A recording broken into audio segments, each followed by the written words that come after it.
Bien, pues esta es la unidad 5. Vamos a hablar del tema de sistemas de archivos. Y pues vamos a ver primeramente lo que es un archivo. Se menciona que es una colección de información relacionada con un nombre que se graba en almacenamiento secundario.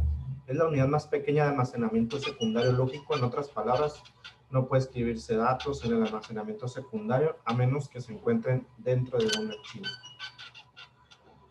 Bien, ahora vamos a ver sus atributos.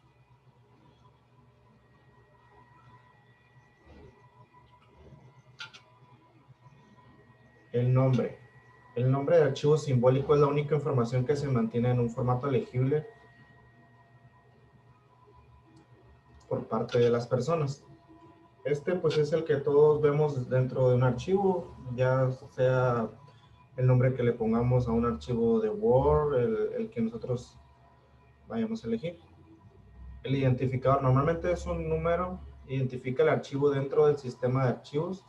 Es poco elegible por las personas del nombre del archivo. Este es más que nada para que por el sistema operativo lo tenga identificado, ya sea pues con un número, perdón, y así pues no cometer el riesgo de relacionarlo con otro nombre o en este caso el identificador no es muy legible para el usuario.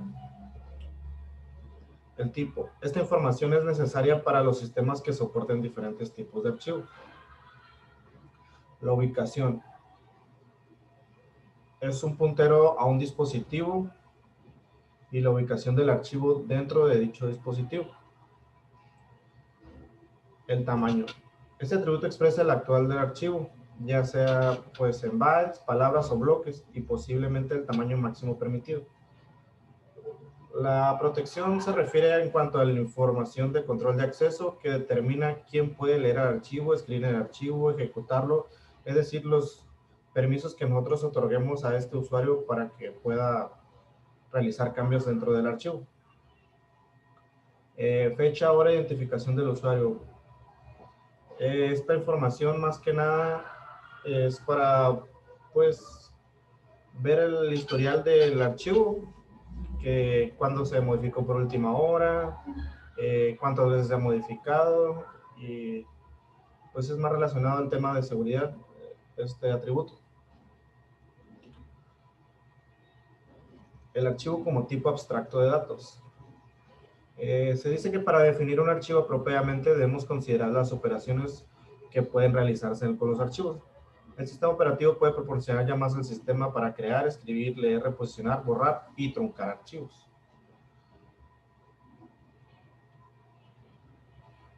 Tipos de archivos. Se dice que es una técnica común para implementar tipos de archivos. Es incluir el tipo como parte del nombre del archivo. Pues es lo que nosotros vemos dentro de un archivo. Cuando lo tenemos en una carpeta es la extensión que aparece después del punto. Es un ejemplo claro, por ejemplo, cuando es .exe, la extensión quiere decir que es un archivo ejecutable. Y cuando es .doc sabemos que se trata de un documento. Ya la mayoría los tenemos relacionados en ese aspecto.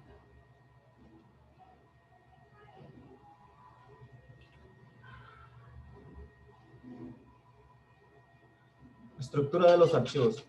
El sistema operativo requiere que los archivos ejecutables tengan una estructura concreta para poder determinar en qué parte de la memoria cargar el archivo. Pues se dice que una desventaja de que el sistema operativo soporte múltiples estructuras es, pues resulta que el sistema operativo tenga un tamaño excesivo y pues necesita contener muchísimo código para que pueda seleccionar abrir distintos tipos de archivos. Se dice que cuando una aplicación nueva requiere información estructurada en alguna forma que no esté soportada por el sistema operativo, pueden aparecer muy graves problemas.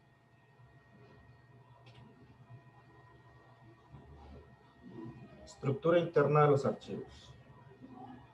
Internamente, localizar un determinado desplazamiento dentro de un archivo puede ser complicado para el sistema operativo. Los sistemas de disco suelen tener un tamaño de bloque bien definido, que esté determinando por tamaño de un sector. Los registros lógicos pueden incluso variar en longitud.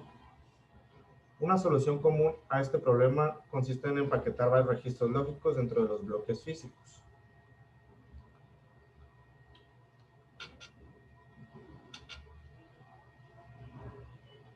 Métodos de acceso a los archivos. Los archivos almacenan información cuando hace falta utilizarla. Es necesario acceder a esta información y leerla en la memoria de la computadora. Puede accederse a la información contenida en el archivo en varias formas. El acceso secuencial. La información del archivo se procesa por orden, un registro después de otro. Es el método de acceso más común. Los editores y compiladores suelen acceder a los archivos de esta forma. Acceso directo. Un archivo está compuesto de registros lógicos de longitud fija que permiten a los programas leer y escribir registros rápidamente, sin ningún orden concreto. Este método, pues, se dice que se basa en el modelo de archivos que corresponde con los dispositivos de disco, ya que los discos permiten el acceso aleatorio a cualquier bloque de un archivo. Se dice que no existe ninguna restricción en cuanto a la orden de lectura o escritura en los archivos de acceso directo. Seguimos con operaciones con los archivos. Crear un archivo. Pues creo que la mayoría sabemos lo que es crear un archivo. Pero el sistema operativo lo que hace cuando realizamos esta acción, se dice que pues primero encuentra espacio para el archivo dentro del sistema de archivos. Y en segundo lugar, es necesario incluir en el directorio una entrada para el nuevo archivo. La escritura de un archivo. Para escribir en un archivo debemos realizar una llamada al sistema que especifique tanto el nombre del archivo como la información que hay que escribir en el archivo. Dado el nombre del archivo, el sistema explora el directorio para hallar la ubicación del archivo. Lectura de un archivo. Para leer desde un archivo utilizamos una llamada al sistema que especifica el nombre del archivo y dónde debe colocarse dentro de la memoria. El siguiente bloque del archivo, de nuevo exploramos el directorio para hallar la entrada asociada. El sistema necesitará mantener un puntero de lectura que haga referencia a la ubicación dentro del archivo en la que tiene que tener lugar la siguiente lectura. El borrado de un archivo. Pues en este caso lo que hace es explorar el directorio, buscar el archivo indicado y pues una vez encontrada en el directorio la entrada asociada, liberamos todo el espacio de archivo, de modo que pueda ser reutilizado para otros archivos. Y pues se dice que estas operaciones básicas forman el conjunto mínimo de operaciones de archivos requeridas.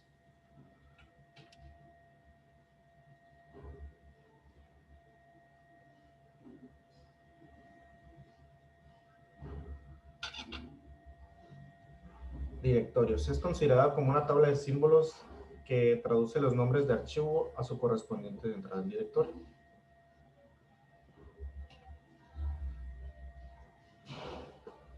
Operaciones con el directorio. Búsqueda de un archivo.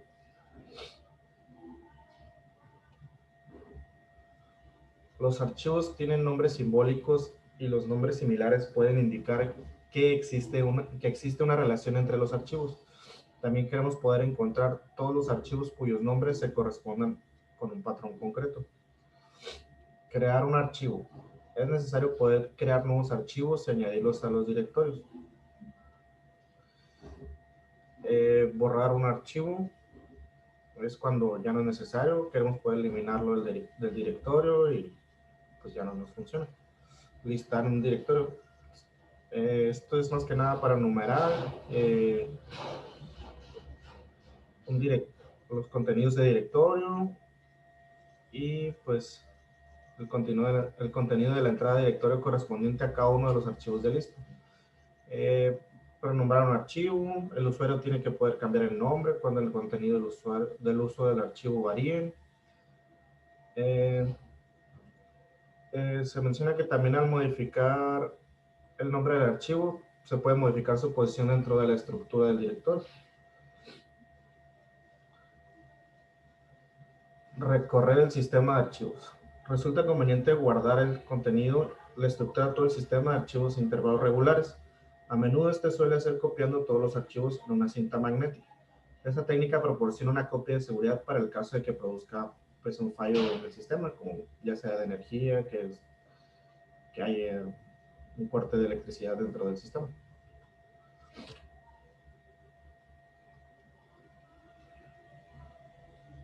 Directorio de un único nivel.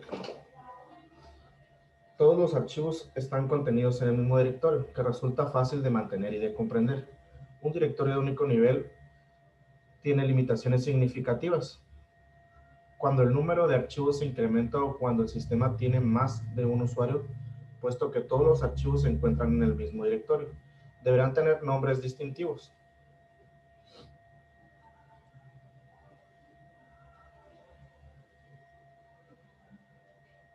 Y pues tenemos una figura en la cual tenemos la estructura del directorio de un único nivel, ubicando en la parte de arriba el directorio, pues ahora sí como su nombre lo dice, es de un solo nivel, ubicado horizontalmente, con acceso directo al archivo, sin una estructura pues tan compleja. Directorio de dos niveles.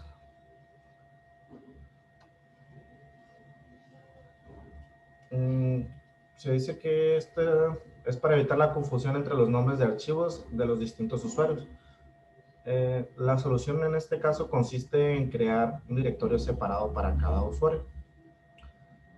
Cada usuario tiene su propio directorio de archivos, User File Directory. Cada uno de los UFD tiene una estructura similar, pero solo incluye los archivos de único usuario.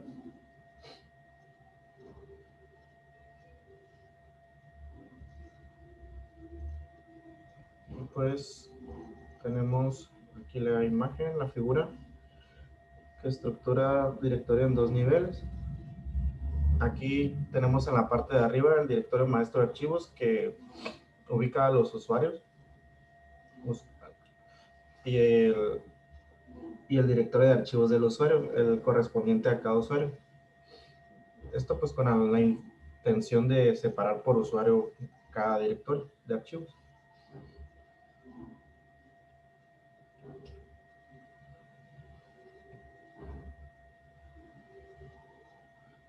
Directorio de estructura de agua. Este consiste en ampliar la estructura de directorios para que sea un árbol de altura arbitraria. Esta generalización permite a los usuarios crear sus propios subdirectorios y organizar sus archivos correspondientes. Cada árbol tiene un directorio raíz y todos los archivos del sistema tienen un nombre de ruta distintivo. Aquí vemos cada directorio o subdirectorio contiene un conjunto de archivos o subdirectorios. Un directorio es simplemente otro archivo, pero que se trata de forma especial. Todos los archivos tienen el mismo formato interno. Un bit de cada entrada al directorio define si entrada es un archivo 0 o un subdirectorio 1. Se utilizan llamadas al sistema especiales para crear y borrar los directorios, en este caso.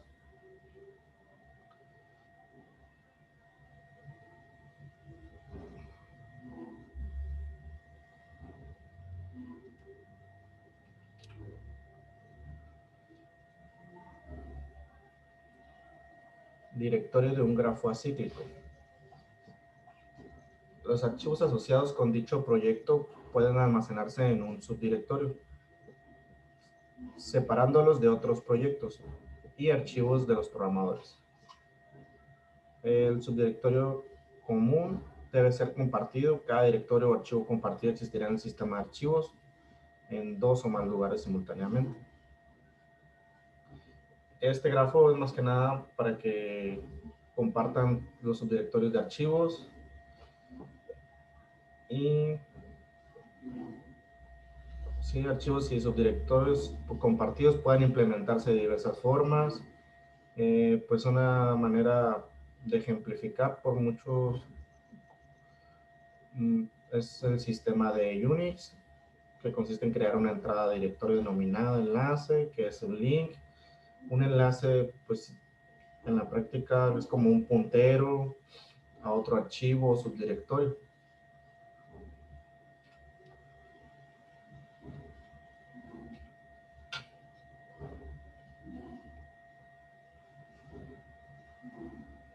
Directorio de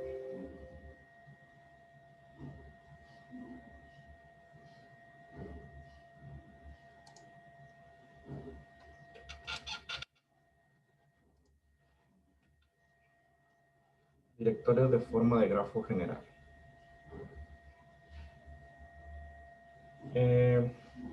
Pues en este consiste en la simple adición de nuevos archivos y subdirectorios a una estructura de árbol ya existente. Preserva la naturaleza y la estructura de árbol de ese directorio. Sin embargo, si añadimos enlaces a un directorio existente, una estructura de árbol, la estructura en árbol se destruye, dando como resultado una estructura de grafo simple. Se requiere, pues en este caso, un algoritmo bien planificado para evitar tener que buscar cualquier componente dos veces y pues que el rendimiento sea más óptimo en este caso. Evitar la pérdida de espacio.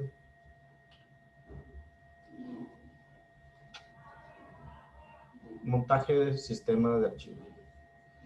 Al sistema operativo se le proporciona el nombre de dispositivo y punto de montaje, que es la ubicación dentro de la estructura de archivos, a la que hay que conectar el sistema de archivos que se está montando normalmente. El punto de montaje será un directorio vacío.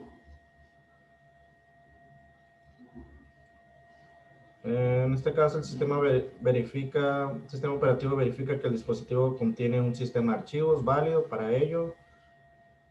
Pide al controlador del dispositivo que lea el directorio de dispositivo y verifique que ese directorio tiene el formato esperado. Finalmente, el sistema operativo registra en su estructura de directorios que hay un sistema de archivo montado en el punto de montaje especificado. Y continuamos con semántica de coherencia. Esta representa un criterio importante para evaluar todo sistema de archivos. Especifica esta semántica cómo pueden acceder simultáneamente a un archivo los múltiples usuarios del sistema. Especifica cuándo las modificaciones que un usuario realice en los datos serán observables por parte de los otros usuarios. Esta semántica se implementará típicamente como código software dentro de los sistemas de archivo.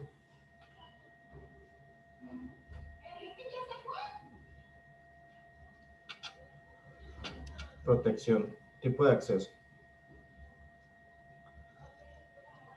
La necesidad de proteger los archivos es consecuencia directa de la posibilidad de acceder a esos archivos. Los sistemas que no permiten el acceso a los sistemas de otros usuarios no necesitan ninguna protección. Así podríamos proporcionar una protección completa simplemente prohibiendo el acceso. Lo que necesitamos es un acceso controlado. Aquí el mecanismo de protección proporciona acceso pues controlado, limitando los tipos de acceso de archivos que pueden realizarse. Podemos controlar varios tipos de operaciones diferentes, ya sea lectura del archivo, escritura o reescritura del archivo, pues es un acceso total al archivo prácticamente, ejecución, carga del archivo en memoria, ejecución del mismo, adición, escritura de nueva información al final del archivo.